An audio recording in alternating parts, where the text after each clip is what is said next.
ಎಲ್ರಿಗೂ ನಮಸ್ಕಾರ. ಇವತ್ತಿನ ವಿಡಿಯೋದಲ್ಲಿ ನಾವೆಲ್ಲರೂ ಇಷ್ಟಪಡುವಂತಹ ಪಾನಿಪುರಿ ಬಗ್ಗೆ ಮಾತನಾಡೋಣ ಬನ್ನಿ.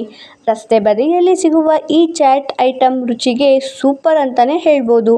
ಆದರೆ ಇದು ಆರೋಗ್ಯಕ್ಕೆ ಒಳ್ಳೆಯದಾ ಅಥವಾ ಕೆಟ್ಟದ್ದಾ ಅಂತ ತಿಳ್ಕೊಳ್ಳೋಣ ಬನ್ನಿ.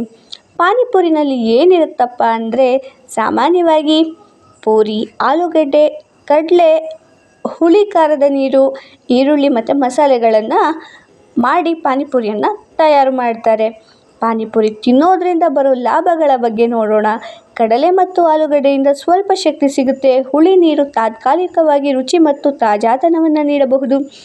ಕೆಲವರು ಮನೆಯಲ್ಲೇ ಸ್ವಚ್ಛವಾಗಿ ಮಾಡಿ ಆರೋಗ್ಯಕರವಾಗಿ ತಿನ್ನಬಹುದು.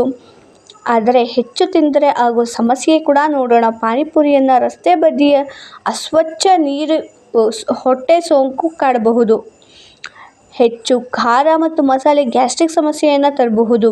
ಹಳೆಯ ಎಣ್ಣೆಯಲ್ಲಿ ಮಾಡಿದ ಪುರಿಗಳು ಆರೋಗ್ಯಕ್ಕೆ ಒಳ್ಳೆಯದಲ್ಲ. ಹೊಟ್ಟೆ ನೋವು, ಜಲದೋಷ, ಅಜೀರ್ಣ ಸಮಸ್ಯೆಗಳು ಬರಬಹುದು.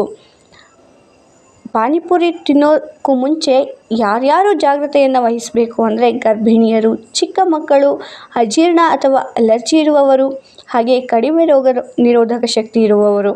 ಹಾಗೆ ಆರೋಗ್ಯಕರವಾಗಿ ಪಾನಿಪುರಿಯನ್ನು ತಿನ್ನೋದಕ್ಕೆ ಕೆಲವೊಂದು ಟಿಪ್ಸ್ ಇವೆ ನೋಡಿ. ಸ್ವಚ್ಛವಾದ ಸ್ಥಳದಲ್ಲಿ ಮಾತ್ರ ತಿನ್ನಿ. ಹೆಚ್ಚು ಪ್ರಮಾಣದಲ್ಲಿ ತಿನ್ನಬೇಡಿ. ಮನೆಯಲ್ಲೇ ಮಾಡಿದರೆ ಇನ್ನೂ ಉತ್ತಮ. ಮಿನರಲ್ ವಾಟರ್ ಬಳಸಿದರೆ ಕೂಡ ಇನ್ನೂ ಉತ್ತಮ.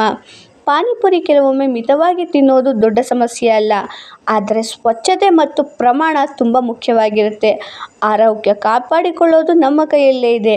ಈ ವಿಡಿಯೋ ಮಾಹಿತಿ ಉದ್ದೇಶಕ್ಕಾಗಿ ಮಾತ್ರ. ಆರೋಗ್ಯ ಸಮಸ್ಯೆ ಇದ್ದರೆ ವೈದ್ಯರ ಸಲಹೆಯನ್ನು ಪಡೆಯಿರಿ. ಇವತ್ತಿನ ಈ ವಿಡಿಯೋ ಇಷ್ಟ ಆದರೆ ಲೈಕ್ ಮಾಡಿ, ಶೇರ್ ಮಾಡಿ, ಸಬ್ಸ್ಕ್ರೈಬ್ ಮಾಡಿ. Thank you for watching.